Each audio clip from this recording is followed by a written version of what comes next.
I'm doing good. Nice to Good. see y'all. Yes. Hey, Mark, Andrew. Yeah. Yeah, those were sad, kind of forlorn songs, and it was kind of like, but these are party. I mean, it's like they say if the announcer comes out and says, Is Heidi there? He is. Okay, well, I'll go ahead and call this meeting to order then. This is the Kern Valley Healthcare District Board of Directors meeting for Wednesday, September 3rd. There was no closed session today. The closed session was canceled, so although it appears on the agenda, we did not meet in closed session. For approval of the agenda, there are two changes that I know of to the agenda. Under new business, items 1 and 2 are being pulled from the agenda by staff to be reconsidered at a later meeting. So that's the capital expenditure for cooling towers and the repavement of the north parking area. So those will not be on the agenda tonight.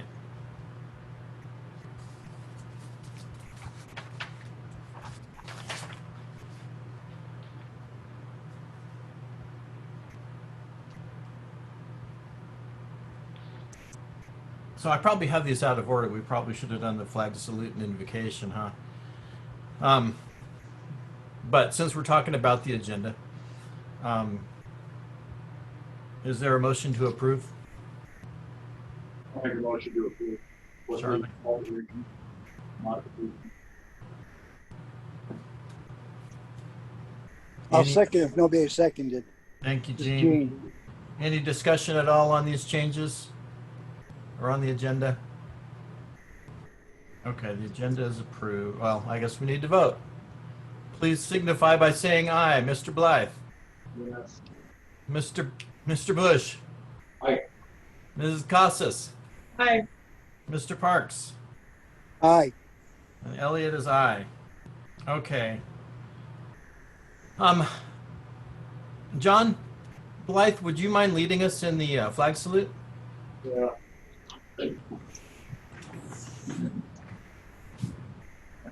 Raise your right hand over the heart of the I pledge allegiance To the flag of the United States of America and and to the republic for which it stands, one one nation, under God, God, indivisible, with liberty and justice for all.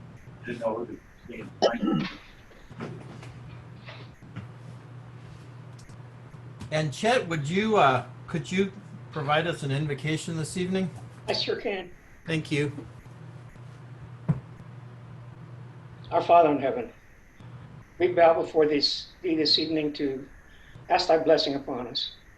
That as we embark upon this regular meeting of the Board of Directors of the Kern Valley Healthcare District, we might gather our thoughts and our actions so that they're in conjunction with thy mind and will.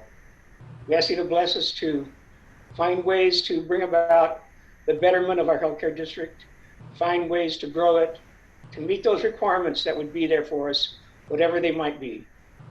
Bless those who come to seek our care, that we might be able to help them in their times of affliction.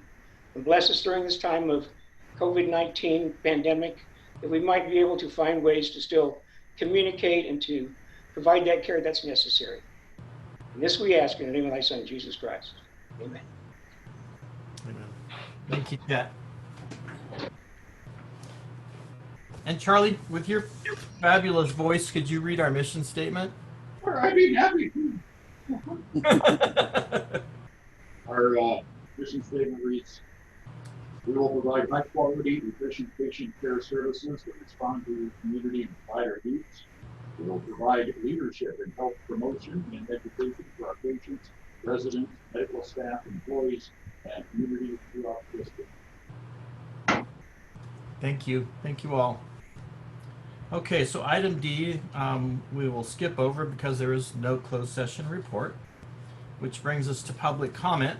Now, this is the portion of the agenda reserved for members of the public to ask to be heard by the board on a matter not on this agenda, but under the jurisdiction of the board.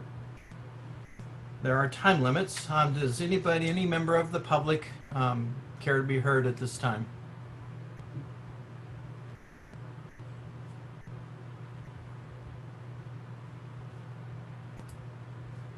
Okay, I don't see anybody asking to be heard, and I don't see any chats, so we will move on to the next agenda item, which is the consent agenda. All the items on the consent agenda are considered routine by staff, and they will be approved in one motion by this board unless any member of the board or any member of the public would like an item removed from the consent agenda so that it can be discussed separately. Does any member of the public would like to have any item removed from the consent agenda? Okay, seeing none, does any member of the board have any item that they'd like removed from the consent agenda? Okay, seeing none, then I'll consider a motion to approve the consent agenda. I'll make a motion. We approve the consent agenda the way it's presented. Thank you, Gene. Do we have a second? Was that you, John? That's Charlie. I didn't hear it. I'm sorry, it was garbled. Charlie. Okay. Thanks, Charlie. All right, then we have a motion and a second. Director Blythe, your vote. Yes. Director Bush? Aye. Director Casas? Aye. Director Parks? Aye. And Elliott votes yes. So consent agenda is approved. Hey, we may be out of here by, the sun still may be up this time. Hey. Okay, our reports. Our first report is the foundation report. Have Judy Hyatt here, in the house. Oh, great. Hi, Judy. Foundation president. I hope I'm allowed to do this, otherwise I won't speak well. Mr. Chairman and members of the board, thank you for allowing me to come in this evening and share some good news about the Trinity, I want to call it the Trinity Valley Foundation, but the Trinity Valley Hospital Foundation. I didn't realize until I started doing some research for this particular report, it's been over a year since I've been here, and I apologize for that. We have accomplished a lot, and there's a lot we have yet to accomplish. As you can understand, COVID-19 has put kind of a dent into everyone's plans. It's difficult to plan for events, and I understand as the Women and Girls Foundation in Bakersfield has just canceled their luncheon in May of 2020. So I'm not sure where we're going to end up, but nonetheless, we're moving forward. Our fiscal year to date will go from July 1 to June 30. And last year we raised $21,799.97 after expenses. So I think we did okay. However, this year is going to be a completely different challenge.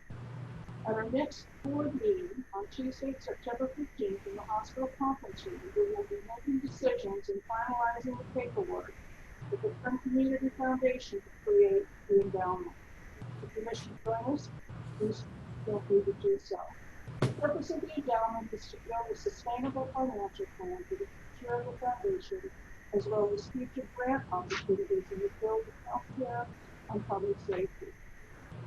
The funding raised for the events and activities of the foundation and our individual donors can be used in specific areas such as education. One of the things that we're looking at doing and have a consensus on is the CNA program being held at the hospital. The other is the purification of the skilled nursing facility. We're requiring new furnishings, some which have never been replaced since the facility was built. to continue programs such as the diabetic cooking classes and nonprofit expos. We're creating a building fund specifically designated for seismic upgrades. I understand this is something the community discussed, that they wanted, and any donations through foundation can be donor directed. If someone wants to add money to that line item, we can certainly do that. We're not opposed to that at all. Donors can request specific donations to be used in any of the above areas or not. Many tell us just to use it where we need to the most. The board of directors for the foundation can, upon request, consider other funding avenues if the community feels the need is great. We are currently working on funding for a Medi-Yoga program. There are a number of avenues we're exploring to bring back a program that could be greatly beneficial to our community. We are also exploring options to revive or create an ECHO type program that proved so successful in the past for high school and community college district students.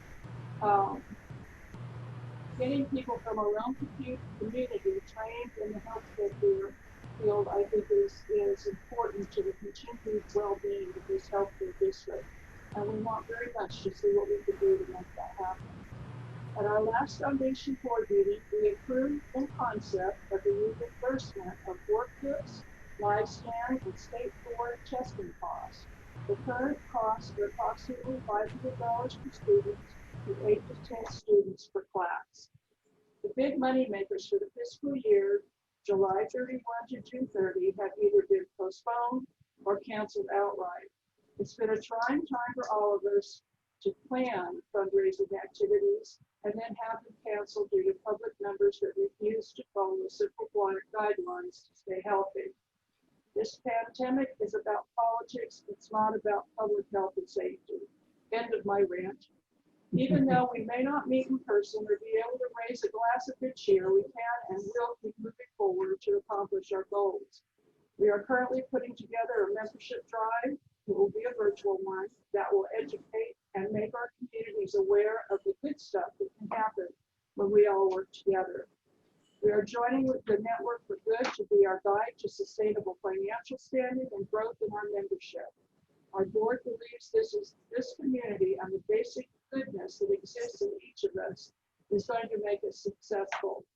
And we ask each and every one of you to please join us in our efforts. Does anyone have any?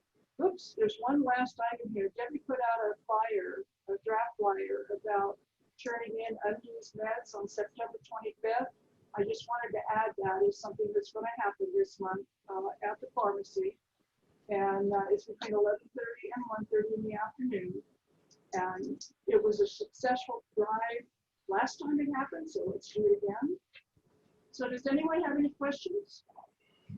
I know that she will, but can you reiterate that, give me a heads up on that? Say On again? the drug turn-in, I Oh. said I know that she will, Okay, contact me about it. yeah, I'll send you an email. Will that work? All right. That's fine, so that I can be talking about it. Get people Absolutely. prepared for it. Absolutely. Anyone else have any questions? Well, thank you for your time. Thanks, Judy. Judy, thank you for being here tonight. No problem. About time. Yeah. I didn't realize.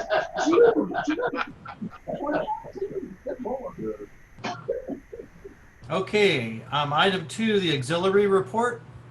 I have a report from the auxiliary from Cindy, and I will read that for you. It's a good evening. Hope this finds everyone well. We once again reopened the thrift store on August 24th. The store is doing very well as we are making about $800 per day opened. We are open on Mondays, Thursdays, and Saturdays. This past Monday when we got there, we had a surprise. Someone had cut a hole in the back fence, cut the chain off the back gate, and cut 2 locks off of 2 of the sheds. Surprisingly, didn't take anything, but made a mess out of things down there. She had gotten a hold of Bob Easterday, and they repaired the fence and so forth. And so we're kind of working on some other mitigation strategies to prevent this. This is about the 3rd or 4th time that something like that's happened. And, again, it's almost like a challenge to say, okay, what can you do now to stop me from getting in there? And so forth. And all he does really is rummage through close and so forth. So we're not sure what's going on. And we've had the sheriff involved, and obviously there's not much they can do in helping us in that regards. So, but anyway, we're going to continue to monitor that, and we'll continue to do whatever we have to protect ourselves. The gift shop is depositing about $200 bi-weekly due to the candy basket placed in the acute nurses break room. That's we've got two little baskets in there with an honor envelope in there for our staff to take since the gift shop has been closed. And staff have obviously been very appreciative of having that. It's very convenient for them. I was in there, I think, for the first time yesterday. It's kind of like stress food in there, but we try to avoid it. But anyway, that's going really well. And then once in a while when they're short in the basket, so they put a note in the money envelope, and 3 or 4 different people have been making up the difference if they are short. In the past, I know they were talking about that there was usually more money in there than they started with. Anyway, but it's just awesome staff in the hospital, and we, as the auxiliary, are happy to be among them. We will have our first meeting since the beginning of the pandemic a week from today. We'll be holding it at our thrift store at 9 a.m. due to all the smoke that we've been having outside.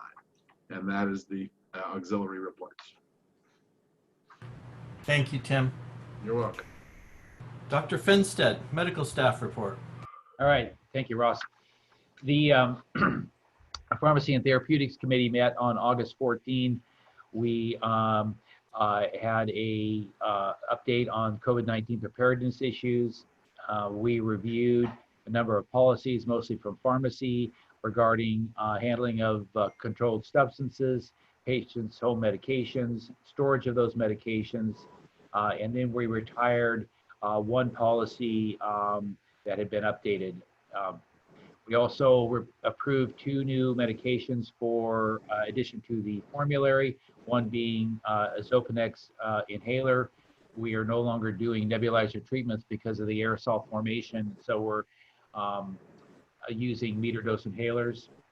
We also reviewed monthly and quarterly reports, including blood usage, blood culture, medication shortages, restraint policy, Foley catheter usage, MRSA surveillance, and hand hygiene compliance. The Skilled Nursing Facility Continuous Quality Improvement Committee also met on August 14.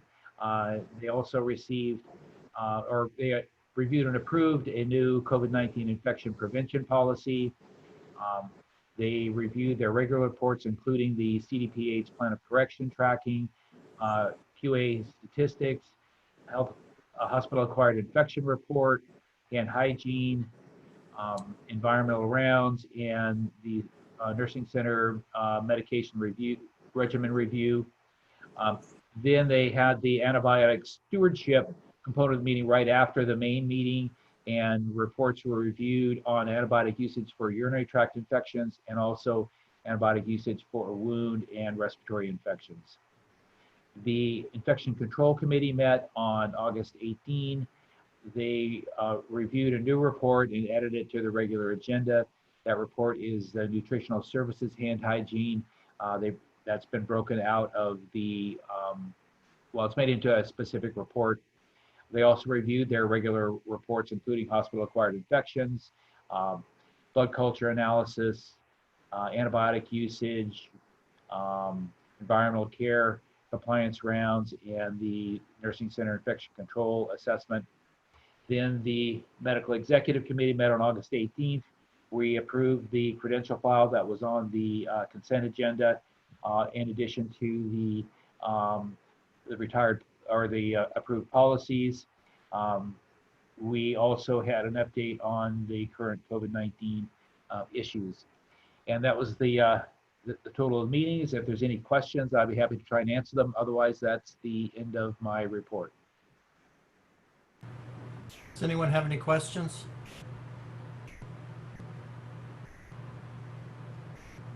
So I do have a question for you, Dr. Sure. Finstead. Just wondered, you know, from the frontline perspective, how are the physicians dealing with COVID-19 up here? Has it been much of an impact to us in the hospital? Yes, it has been. Most of the impact, we have had a few COVID positive patients. I think Tim could probably give us a better idea about that. Most of the COVID related patients are suspected patients or they're quarantines for the nursing center. Um, we currently have 3 patients in the, well, what it would be the ICU in that one room. So they're in isolation for to rule out, to be quarantined or to rule out COVID things. So that's mostly what we've been doing. We have had one patient who passed away Friday night. He was a COVID-19 patient. It appeared that something else might have been the cause of death because it was very sudden.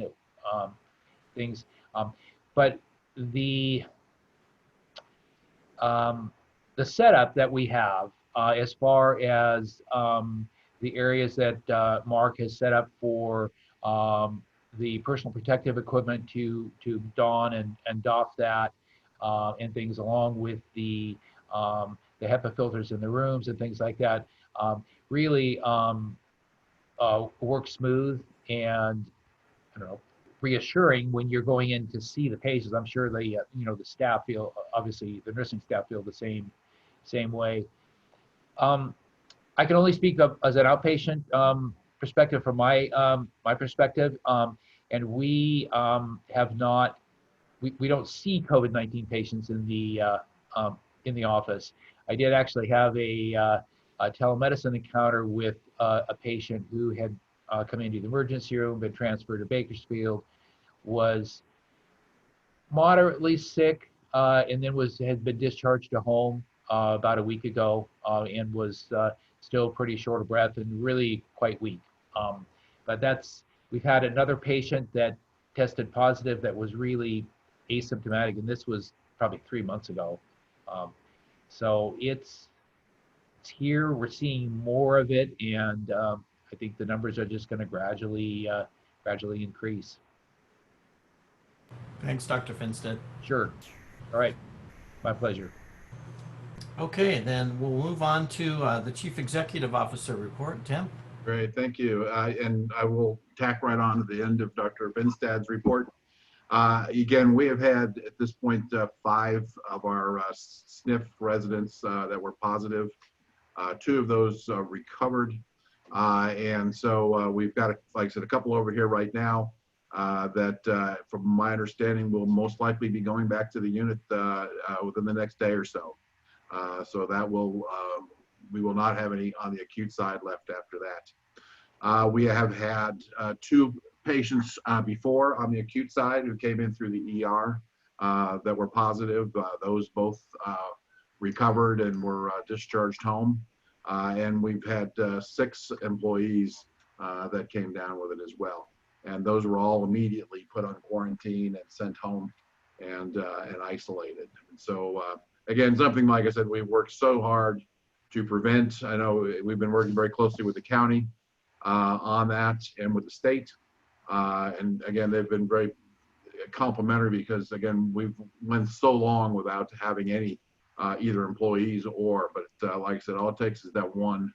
And like I said, it's hard to get your hands on it. But, again, they've been very complimentary of the actions that we've taken to try and isolate these as quickly as possible and get them away from the other residents and so forth. So we will obviously continue on in that vein. But just to kind of put it a little bit in perspective, again, we've had, per the county's report, there's been 64 total positive cases coming out of the valley up here.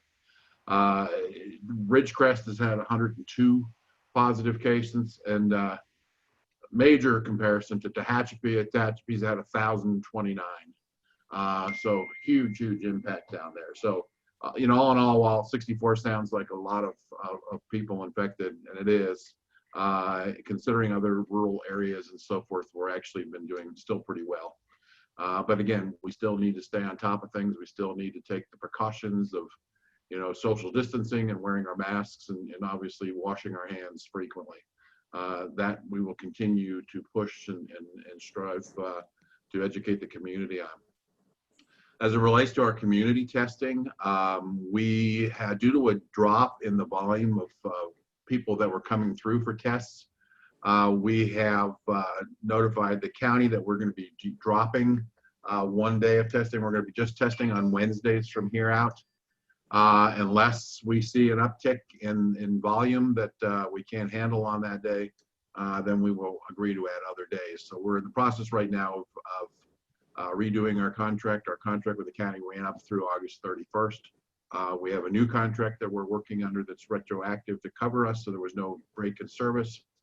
We are still seeing it, like I said, we're going to be testing on Wednesdays, and we'll still be testing from the 7 a.m. in the morning till 2 p.m. in the afternoon. And we've changed locations. It's not going to be here on the hospital grounds. It's going to be across the street in Dr. Leho's building. And the address over there is 4308 Birch Street. We had our first clinic over there this morning. We did 30 patients. So obviously people got the word. And so we appreciate the people obviously checking that out. And so we did our contract that we are renewing with the county will be through the end of December. And like I said, we'll see how that goes. I said, you know, the issue there with the county, instead of doing these every month or 2 months, they said, let's just do it until our funding runs out, which they're anticipating is going to be in December. They said, if the hospital needs to quit earlier, if the volume just totally drops off, you guys can drop out. So, you know, but like I said, they want to obviously encourage us to continue doing this as long as we possibly can for the community. And that's really what we want to do. And so we will continue to try to do that. The mobile clinic has been put in play and is operational. I received a report from Greg today that, again, they've begun seeing patients in there. Patients' response has been very, very good. And they're going to actually begin ramping up the number of sites they're going to be out visiting here shortly. And so we will get that news out to everybody when those dates are available and where that's going to be located. And so, again, very pleased to see that that's finally getting off the ground. We had a couple of tests that we did just to make sure that everything was working properly, and that went well. The also Mountain View Health Center, Cody Bulgarelli is going to be joining us in mid-October.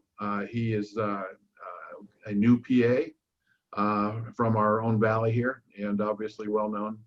And so we're welcoming him, and he's going to be a great addition. He'll be helping us both in the clinic and also in the mobile clinic as well.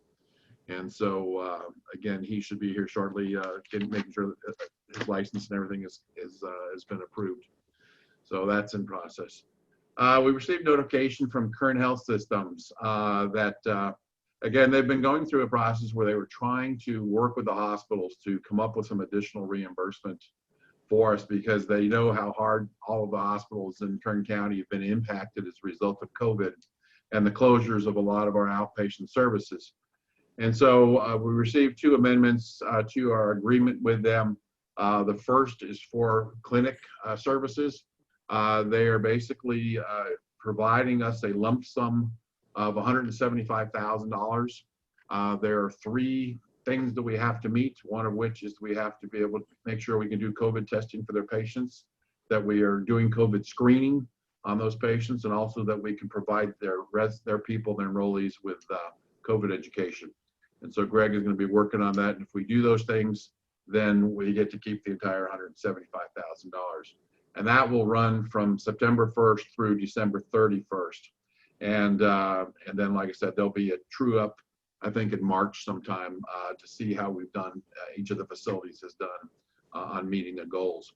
The second piece of that is for acute care, and they're going to be increasing the reimbursement on Current Health Systems patients seen by 20%, and that will either be a 20% increase to the base rate that we have, or if we're running on DRGs, those facilities that are on DRGs, we'll see a 20% increase to the their DRG relative weights, which would obviously increase that because it makes it a more comprehensive visit. And so again, this will be from September 1st through December 31st for the next 4 months. as a way of trying to infuse some money back into the hospitals. Because one of the things that, again, that the health plan realized was that, again, they continue to get funded, obviously, from the state, and so much per member per month and so forth. Well, with a lot of the physician services being down, offices being closed and so forth, they weren't able to make those payments. And so obviously they feel a need, obviously, to kind of come back. They did a program, obviously, to help the physicians' offices. This is a way of kind of helping the hospitals and some of the hospital clinics to help with that as well, because the original bill didn't address that. So anyway, we're obviously happy to have that. And, again, we will be working very closely with them. Again, it just kind of underscores that the relationship we have with Kern Health Systems, and they're a very valuable member of our provider network and contract services. So that's been great. Just a little quick update on some of the advocacy issues. Obviously, the legislature just closed their session. SB 758, the seismic bill, was, there was great anticipation that they were going to get that bill approved in its format, which would have pushed the compliance from 2030 out to 2037. When it hit the Appropriations Committee, the chair of the Appropriations Committee apparently has some substantial ability to modify bills on their own. And a bill was basically eviscerated to the point where there was going to be a committee that was going to be created to look at not only earthquakes, but other major events such as fires and pandemics that hit California's hospitals and so forth, and try to create a new way in which to help assure that care can be provided during and after those events. All of that was taken out of the bill. And so it was, and what was ultimately put back was a 2-year extension beyond 2030. So as it sits today, it's 2032. The Hospital Association pushed the author to go ahead and put that bill on hold instead of allowing that to go forward. And they will come back next year with a new bill to try and get that through, because it just was not tenable in the format that it was. So that happened. SB 977, which was the bill that the Attorney General was trying to push through, which would have extended their authority to over mergers and affiliations between hospitals and even physician practices and so forth, was defeated. We're very pleased to hear that. The nurse practitioner bill, which basically allowed nurse practitioners to expand their services to the full limits of their licensure, and will also help many of the rural communities, obviously, that have shortages in physicians. It will allow them to practice without physician supervision in certain environments, and so that was passed.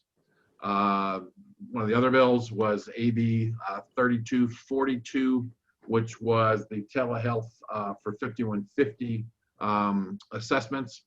That was approved and is moving on to the governor. Likewise, there was a Medi-Cal managed care bill that was going through that would have cut reimbursement for Medi-Cal managed care companies by over $500 million per year, and that was defeated. And so that's pretty much what's going on the legislative landscape.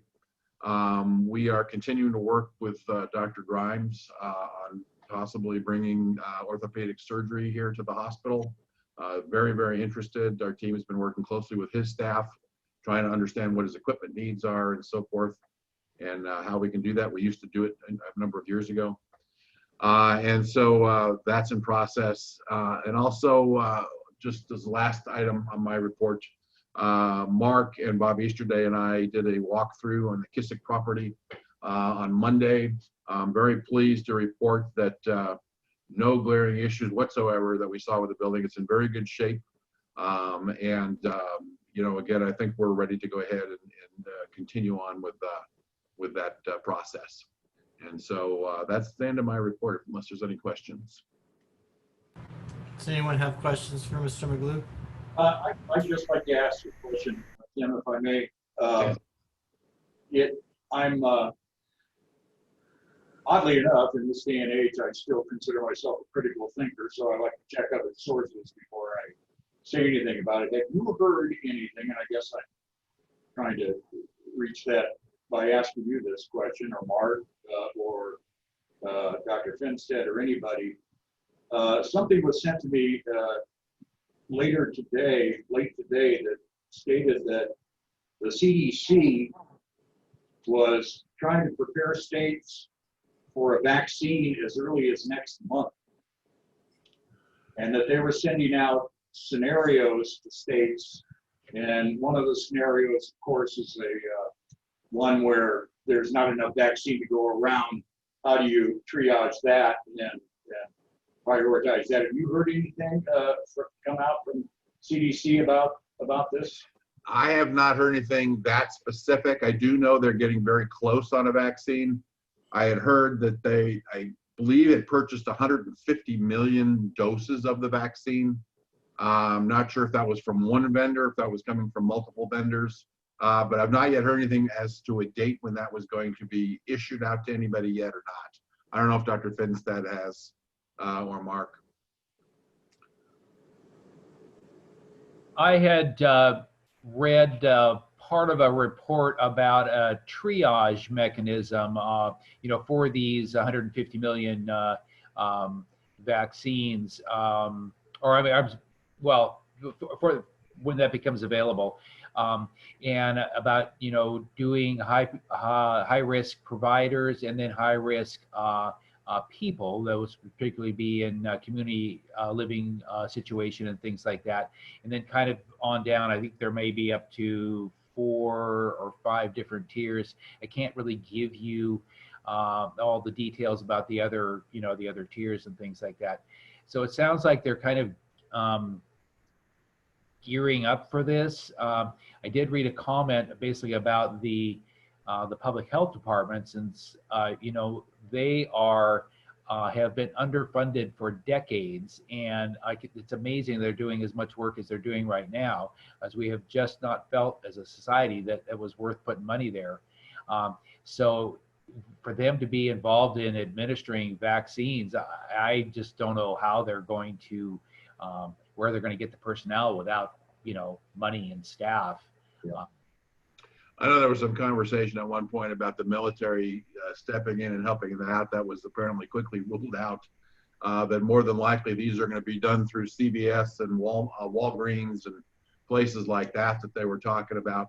Yeah, there's not enough specifics that are out yet. We'll certainly keep our ear open for that, and we'll be happy to share that with everybody as soon as we learn something more concrete.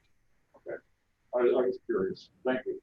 Yeah. One last thing I did want to report on also was that, again, I don't think I did last month, but we did receive a bulk distribution from the county and state stockpile of personal protective equipment. The county put in for a huge shipment on that, and all of the Kern County hospitals received 23 pallets of PPE supplies. I think we ended up with 30,000 N95 masks, 30,000 surgical masks, 15,000 face shields. I can't remember, it was 600 to 800 gallons of hand sanitizer and so forth. So from that perspective, we're extremely well situated. But again, I want to personally and publicly recognize Kern County Public Health, Matt Constantine and his staff for doing that. Was obviously well received by all of the hospitals in Kern County. So that was one last piece of information there. Super. Thank you, Tim. I have a couple of questions, if you can hear me. Yeah. Who was that? Is that Gene? This is Jim Dietzel. Oh, hi, Jim. Please go ahead. Ross. Good to see you. One was about the purpose of the building, the Kissick building, what it's going to be used for. And the other one was about SB 758. Wouldn't we be better off with 2 years than 0 years?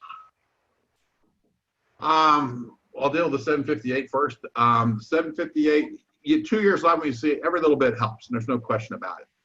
But the issue is, I think from the Hospital Association's perspective, Jim, that that there are so many other things that are impacting California's ability to provide healthcare, especially in the rural markets.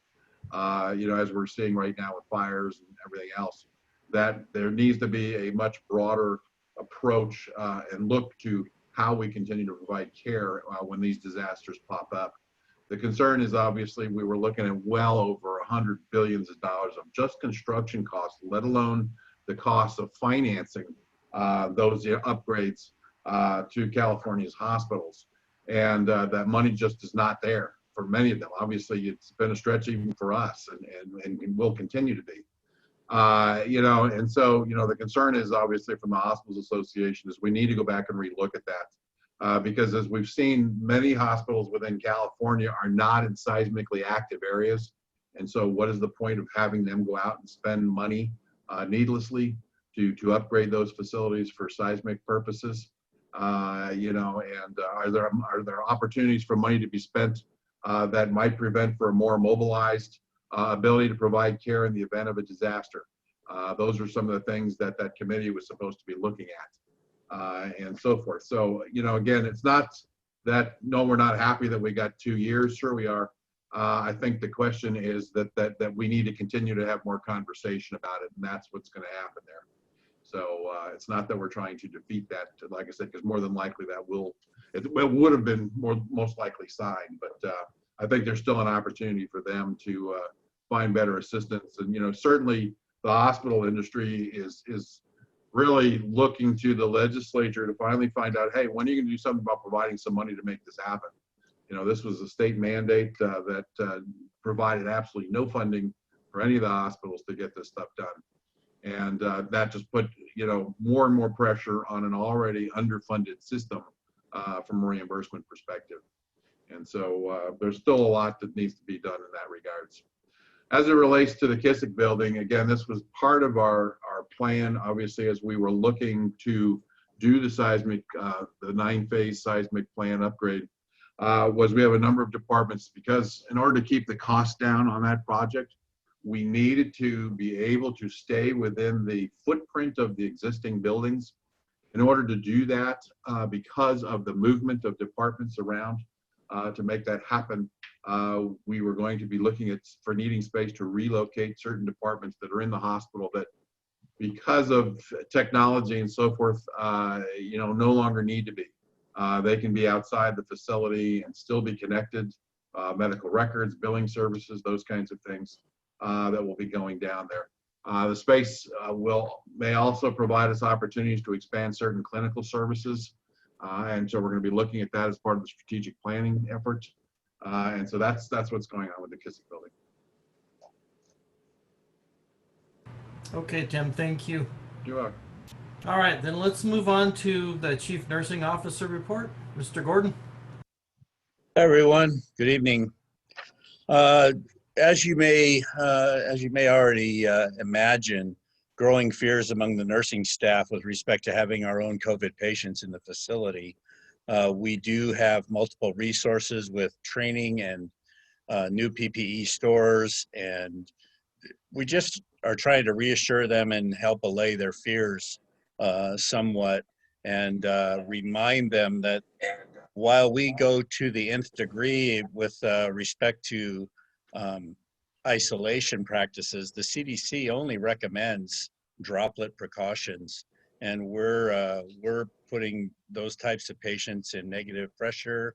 We're having a lot of the PPE that is airborne isolation level with respect to the COVID patients. So we're going above and beyond, and I'm trying to make sure that the nurses realize that they're protected and that we have enough of the PPE to relax their fears. The ER numbers seem to be returning. I'll let Chet touch on that when he does his report. Weekly staff and resident COVID testing continues. We are also highly encouraging the rest of our other staff who are not required and mandated to get tested. We're asking them to get tested through the community testing site, just to relieve a little more of their fears. The mitigation plan on the skilled nursing center required us to develop a yellow zone for COVID suspected patients and a red zone for COVID positive patients. We have not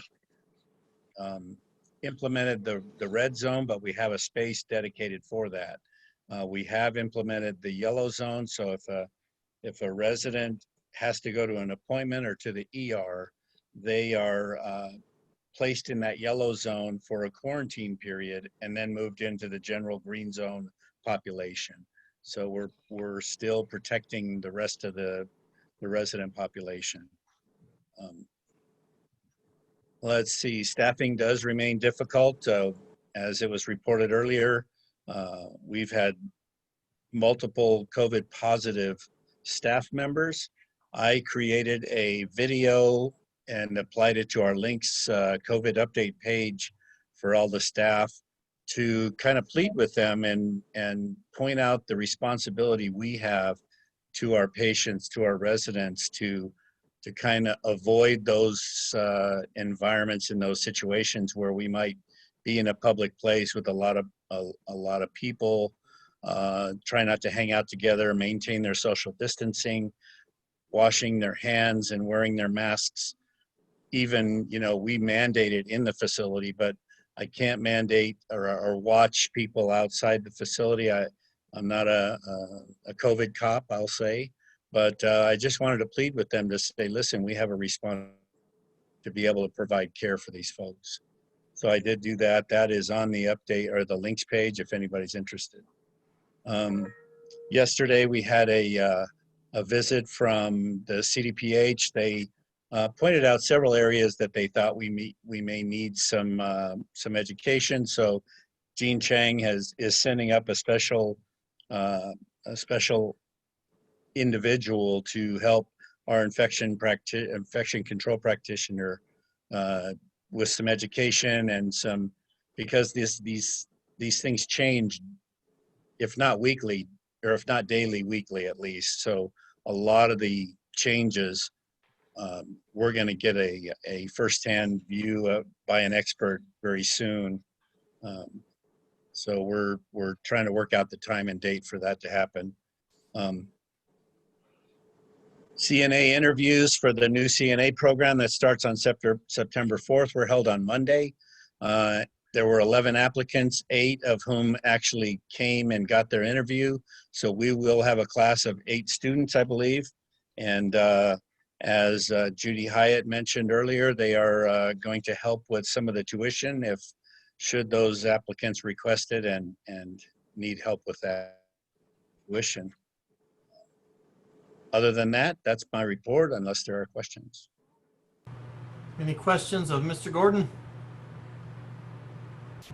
Thank you, Mark. All right, Chet, the Chief Financial Officer report. Mr. Beadle. Okay, basically, we want to talk a little bit about the month of July. July's the first month embarking upon our new fiscal year. We were hoping for positive operational and financial outcomes from that. And in some cases, that was positive. We got that. In some cases, we didn't. In some cases, the COVID-19 issues helped us, and in some cases, they didn't. They hurt us. So to put some numbers a little bit with some of what you have heard from Dr. Finstad and Tim and others on this, our acute side, our acute patients basically were not much different than they were in the prior year, but ran about 9.8% below our budget. On the other hand, our swing patients, which is where we had been quarantining a certain amount of our patients for that period of time that was necessary, we were actually 31% above our budget and substantially above the prior year. So one of the things that happened was we gained from the use of our swing beds for COVID patients.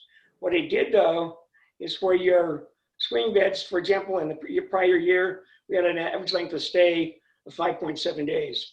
Our average length of stay in swing patients for the month of July was 38 days. So not even just the 14, but even a little longer that in certain cases. So we gained those patients, but and nicely enough, most of them are not on a per discharge or DRG basis. They're on a per diem basis.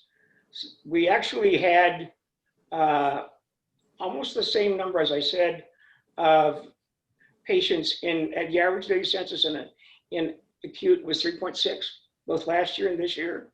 But it went to 2.5 average daily census with 1.3 in the swing beds. So we had an average daily census of about 6 over in the medical surgical services. For long-term care, however, and we're trying to keep those things separate, but basically, a year ago, we were almost about 59 patients, and we're at 52.7 for the month of July. So that overall census continues to go down, and we hope that we can find ways to bring confidence back to have those patients come in and go through and be in the green zone, as Mark says. The ER, he's absolutely right.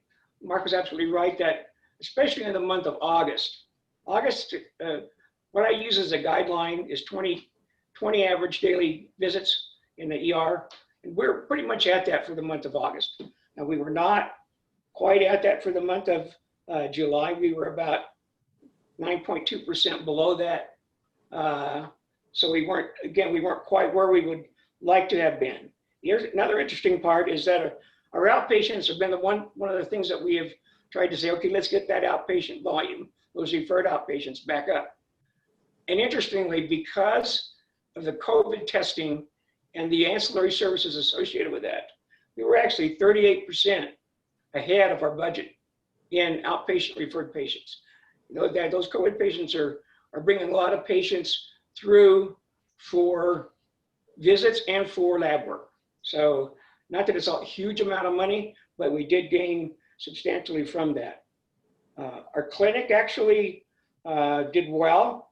It actually is 11.5% over its budget, and again, substantially above last year. That's for the primary care in the clinic. Especially in the clinic was even greater than that. It was 28.7% above what its budget, and again, above the prior year. The one thing that was down a little bit was pharmacy scripts. I can't tell you why, but it was actually down from both budget and prior year. And the scopes actually were above budget, but below the prior year. What that does as far as dollars, we were about 168,000 below in our inpatient budget and our inpatient work. We still were a little bit above the prior year, but a lot of that came from a 7% price increase. The clinic actually was 67,000 ahead of its budget in revenue generation. Outpatients, even though we got those COVID patients I was talking about, still overall we were below our budget in the revenue generation, because again, they don't bring as much per visit as some of those ancillary services do. Long-term care, we were 142,000 below our budget. And for the retail pharmacy, I just talked about that, a volume issue there, we were 10,000 below that. So we actually, in the prior year, before the 7% price increase, we generated net operating revenue, meaning collectible revenue, of 2.426 revenue, 2,426, 2,409 this new year. The budget was 2,675. As far as expenses are concerned, we actually did 2.3 million in operating expenses last year. 2.7 was the budget. We came in at 2.5. So we were about 97,000 below our budget from operations. We did gain a little bit from investment income on some of what we have out there, the cash we have invested. And so we actually ended up with a net surplus of only $74,000 loss. The budget was to make 11,007, and a year ago we made 106,000. So As far as cash is concerned, cash remains strong because of the money that's come in from stimulus money. I think we're pretty much at the end of it, other than maybe these add-on riders, the 20% like Tim talked about. Certain of the other, actually is in Medicare, if you have COVID-related diagnoses, they will give you the 20% kicker there as well. But you have to, it has to be a COVID-related service. Anyway, we have about 60 days in operations of cash on hand, and overall, with our reserves and our investments, we have 144 days of cash on hand. And that's my report. Thank you, Tim. I mean, Jim. Appreciate you giving us the short version tonight too. Much appreciated. Okay, so that moves us to old business, which there are no items listed.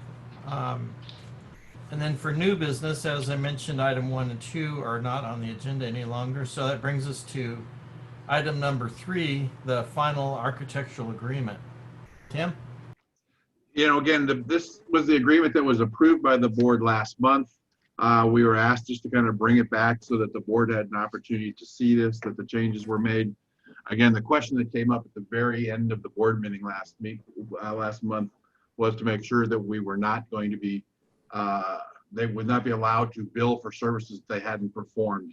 And that was addressed in here.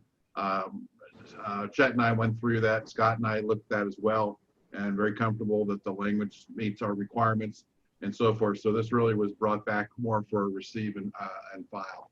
So unless anybody has any questions. Thank you, Tim. Are there any questions on this agreement? Yes. This is Gene. Gene? I had talked, Scott is there, and I had talked about there's no comparative bids, and that's a lot of money. It's sort of open-ended. It's 1.2 million, but it's open. It could be 1.75. And you know, it seems like almost a good old boy thing, and I'm not comfortable at all. What we've been paying, we'll come up and pay $10,000 a month for 6 months, and you ask what it is, and they say, "Oh, that's for previous service." There's no accounting, there's no invoices, and I would like to audit what's happened so far. Now, Tim, you had said that we had a comparative bid when we first started out with him. I couldn't find anything, any records I could find. He's been, Gene, providing services for and- probably 6 or 7 years. You know, again, as a part, he was brought in primarily to do the facility planning necessary for the seismic upgrades that was necessary when we took these measures, I think 2 or 3 times back to the community and so forth. And so a lot of the work product that had been done by Greenbow is stuff that is still being used in this proposal and so forth. And as we discussed that, you know, again, it just makes sense because obviously the architects own that work product. And so obviously to switch to someone else would have been, one, very expensive, very costly, as well as, you know, also deferred a tremendous amount of time that's already gone in on this project. And so, you know, again, it's, you know, again, Michael, the Greenbow has great reputation. I've been working with a lot of hospitals, especially rural hospitals. They primarily work with rural hospitals, and that's their specialty, and are very well, you know, received by OSHPD and have a good working relationship with them.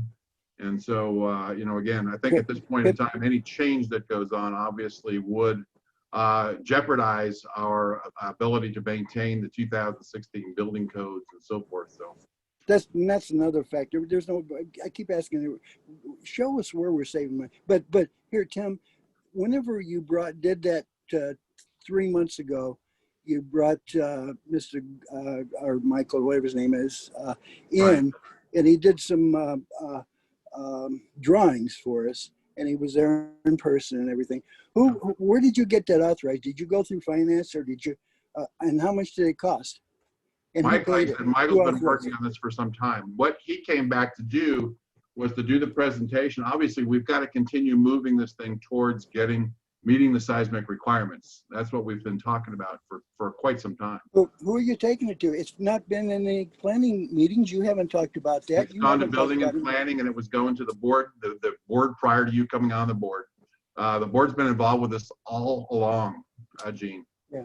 So, Okay, Scott, how can I audit that situation? I'm not comfortable at all. It's not our money. It belongs to the people. We're seeing the money for the public.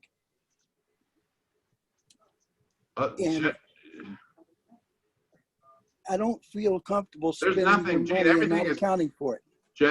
Gene, everything is invoiced. We don't pay anything that doesn't get Okay, invoiced. okay, can I audit it where we see that what money was spent work was done for it? Absolutely, For absolutely. since 8/17, I think is when I first saw him show up in there. We should where have I saw it. invoices for all of that stuff. That should be in finance. Chet, are you there, Chet? Well, what I was concerned about, as I mentioned last meeting, was the AIA contract has an ability in it for the architect to do draws, not necessarily fee for service, but draws. That's been taken out of the contract. So we're only going to get billed for what he actually performs. But I'm talking about the past too. He wants to see invoices from the past. And Yeah. what's going to You have all happen in the future. Scott, do you feel that that 1.2 on the contract, which is open-ended, which could be 2 million, without comparative bids, you think just it's okay just to go ahead and give them the contract? So a little bit of the history of this architect is several years back, whether it was 5 or 6 or 7 years ago, when the district first started this process, you did RFPs to, I think it was 4 architectural firms. Yes. And Greenbow came back with the best proposal for the district. And the board considered those proposals and decided to go with Greenbow. And Greenbow has, I don't know if this is their 3rd or their 4th design, because the board has asked them to change their designs a number of times. So this, to me, this is the continuation of one project.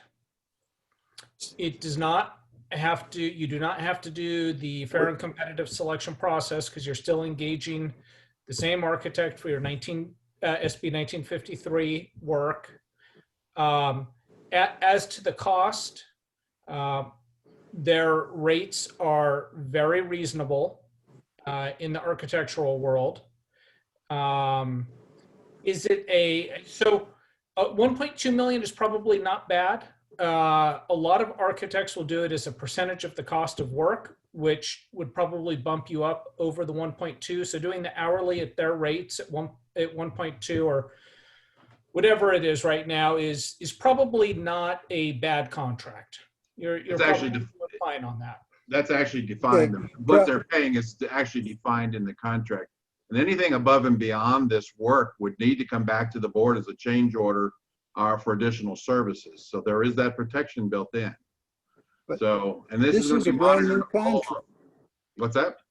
This is we're signing a brand new contract. And the scraps that are left over from the 500,000 that we spent in the past 3 years, there's nothing that's even remotely the same as what we're doing now. So there might be a few little things. Gene, that's not true. There's a No? lot of the work that he did that Okay. is still usable in this project. Yes. Okay, so Scott, you're saying it's that it's the same as the old contract, and I'm saying it's not. Can I get a second opinion? I'm saying it's the same project. It's your SB 1953 remodel project, is what I said. It's not it's not a remodel any longer. Well, whether you want to call it new What is it construction or now? remodel, it's What- your okay, 1953 It's public called, works project. they're calling it now, they're calling it retrofit. Yes, retrofit, that's what I meant, not remodel. Retrofit. under SB 1953, you can retrofit or you can do new construction. You're doing retrofit. It's all Okay, SB 1953.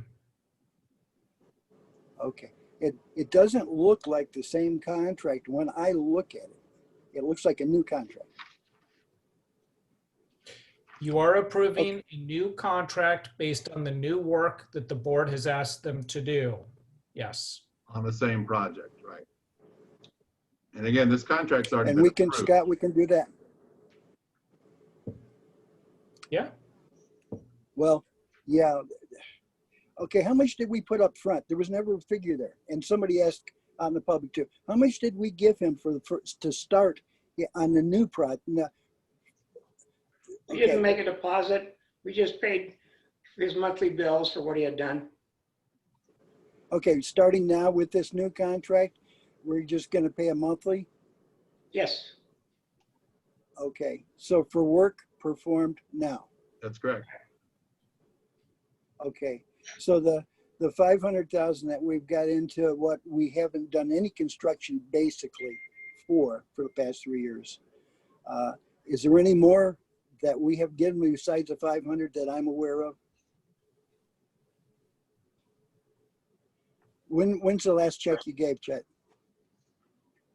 no, it's work that he has performed, and the contract actually is reviewed by Tim, and it's reviewed by me, and it's reviewed by Bob Easterday to verify that that work has actually been done and it's Okay. satisfactory.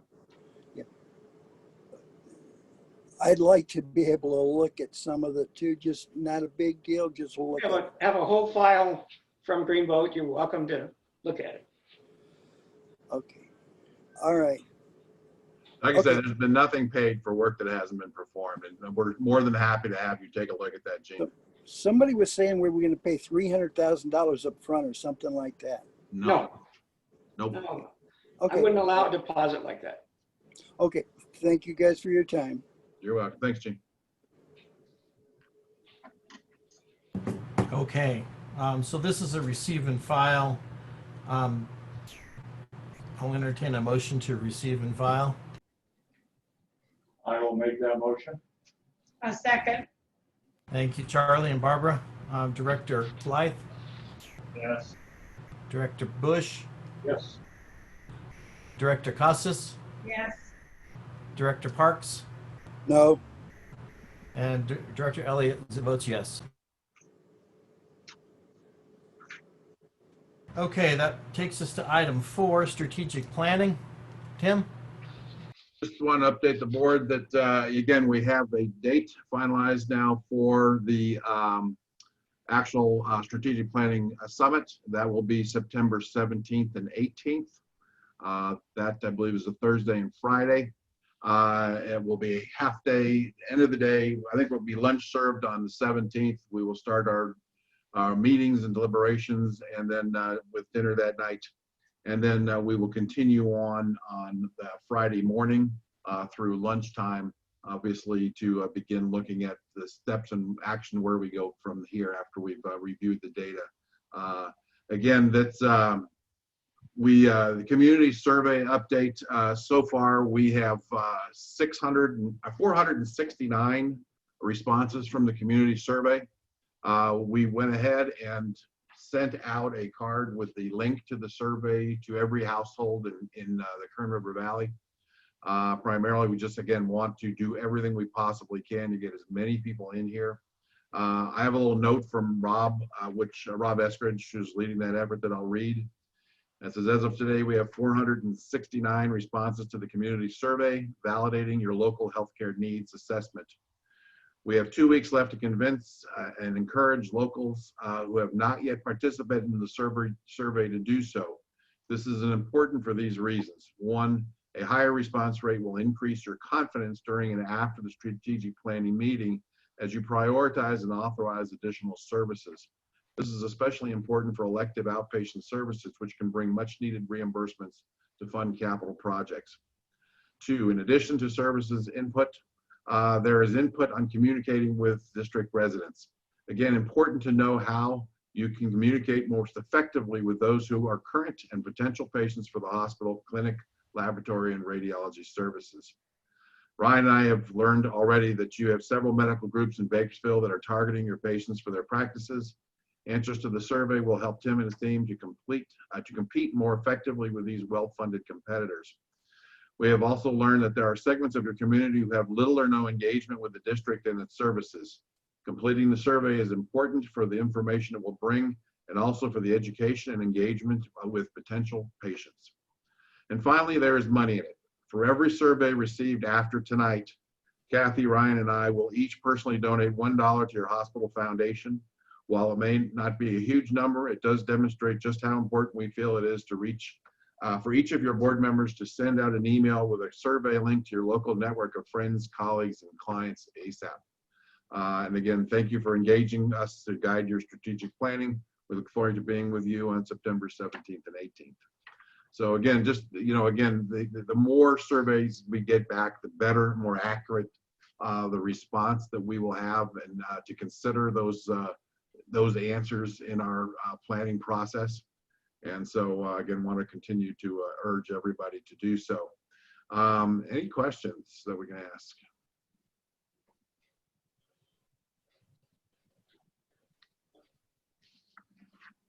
Sorry, I have myself on mute. What's the venue of the meeting? Are we going to do this on Zoom? Are we meeting in person? What's the plan was to do it on site here if we can. Obviously, I think having everybody around the table where we can and talk to each other face to face, as we've obviously seen tonight, it gets very difficult sometimes, especially if people are going to try to Zoom in. We will certainly provide it via Zoom, but I think to get the majority of the planning team together in the room is obviously important. Obviously not everybody from the community that might want to listen in or watch or whatever is going to be available to come, especially for the prolonged period of time that will be doing that. But, it's, again, with the health situation going on and many of the venues are still closed, our thought was that the plan was just to do it here, and we will cater, obviously, to get, food for the team to do that and for them to participate. But that's the plan at this point in time. Well, sounds prudent. Thank you, Tim. You're welcome. Any other questions or comments on the strategic planning process? Okay, then that brings us to the director comments, and I'll start with Director Blythe. I don't have anything. Thank you, John. Director Bush. Well, I will just say thank you, Chet. I think, all things considered, we're waiting for the swarm of locusts and the frogs to fly. But considering everything, I think our administration is holding things together well and staying close to budget. And I would like to point out that, although this is a publicly controlled facility, let's say it's not a private hospital, the money that has been spent, that has been approved by this board and boards before this board, has been done most recently purely out of operations. We've obviously had very little success in putting out, parcel tax measures or things like that. So, I just want to commend everybody that, yes, I agree with you, Gene, that, this is the people's hospital, but I'm proud of the fact that the decisions made in the past, I don't agree with all of them either, but I had to vote myself out of health insurance because it was the best for the majority. But I trust that they used their wisdom and their decisions were as good as could be given at the time. And I'm just proud of the fact that we have been able to take care of these expenses out of operations of this facility. And that's just a tip of the hat to everybody on the administrative level and every worker in this facility. That's it. Thank you. Thank you.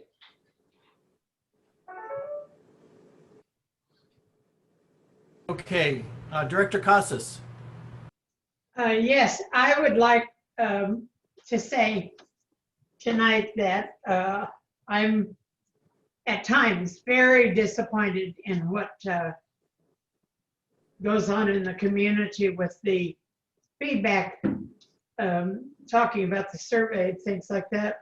I think there's a negative representatives out there that are trying to defeat everything and anything that's positive and that's moving forward for the district and for the people of this valley. And I wish that that those people would be as positive as the employees and the executives and everyone else of the healthcare district, instead of trying to make everything seem like it's a big catastrophe in making. I think, you know, Rome wasn't built in a day. I can say that because that's the only quote I can think of at the time. But, and yes, mistakes are made, but we're still going forward. I plan and hope to be able to be with the district for the next 4 years so that I can see the finish of some of these things that have been planned since 1992 when I came on the board. I am very, very happy with what's going on. I'm very happy with the bottom line. And I see improvements all the time as far as the employees are concerned. I think this community could be more positive about what is going on with this healthcare district. We are the largest employer in this valley. And you can't tell me that if this hospital wasn't here, that this valley would be prosperous, because it wouldn't. There's a lot of people that have jobs here in this valley. And I think we should support what we feel, and we should put it in our own writing or whatever we have to do, and spread that word out instead of the negative attitude. Thank you. Thank you, Barbara. Director Parks? Chet, Scott, and Tim, it's nothing personal. I just want to be reasonable and prudent, just to be fair with whatever we do. Tim, thank you so much for making these meetings available.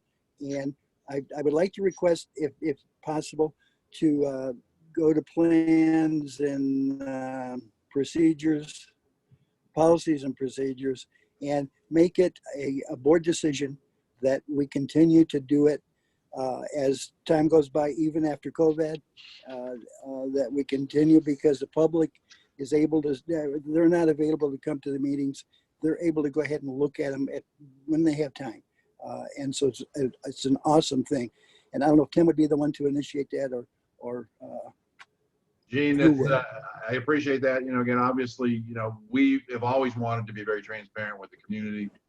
Technology, obviously, because of COVID, has obviously helped make that a reality, and so forth. I have no problem continuing doing this. That really is up to the board. You know, so it's just, if the board wants us to do this, then that's what we're going to do. That's what I'm asking. I'm asking if we can go to policies and procedures. Is that where it would go to?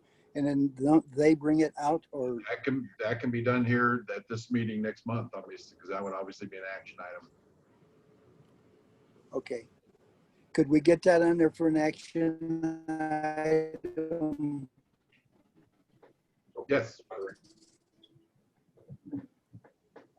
Okay. And you guys are doing an awesome job. And if it sounds like I'm picking, it's just like I said, trying to be reasonable, prudent. You're awesome. Every one of you that I was picking at. Sorry. Thank you. Thanks, Gene. I want to echo some of the sentiments that were around here tonight. The hospital and the district, the things that go on internally are nothing short of miracles every day. And we have a lot of really good things to share and celebrate. And that's in no small part to the leadership, your leadership team, Tim. And of course, all all the frontline folks, all the hardworking folks that make it happen every day. So hopefully during the strategic planning process, we can figure out how to tell our story better. And, you know, for the folks in the community who wonder if we're getting the job done, then hopefully we'll have a better way to convey that going forward, because we do. You guys do a fantastic job every day, and we just need to tell that story better. Thank you, Tim, and your technical staff, and Heidi, for getting all the Zoom meetings posted and all that straightened out on the website, and making the agenda searchable. I know that's appreciated by members of the community. And also, for the board's reference, there was a goal. One of Tim's performance goals for this year was to report back in August with an implementation plan on the building project. And I just wanted to let the board members know that Tim has provided a draft to me, and it's still a work in progress, but I've asked him to hold off on that until either the building planning committee meeting in September or the board meeting in October. So I just wanted to give a heads up to all the board members. That's in progress. That's working. Tim's on schedule for getting that completed, and it's looking real good. It's just got some tweaks to go with it. So that's happening behind the scenes. And Tim, thanks for that work on that. You and everybody who's had a hand in putting that together. You're welcome. Appreciate that. So with that, I have no more comments. Any other comments before we adjourn? Okay, we I are. have a comment, if you can listen for a sec. Jim, yes?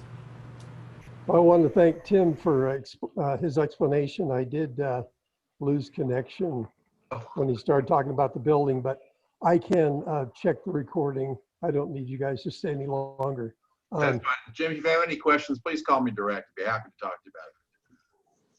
Okay, sounds great. I was curious about a schedule for the construction and funding, and I'm looking forward to seeing that. You got it. Okay, we are adjourned. Thank you, everybody. Thank you, everybody.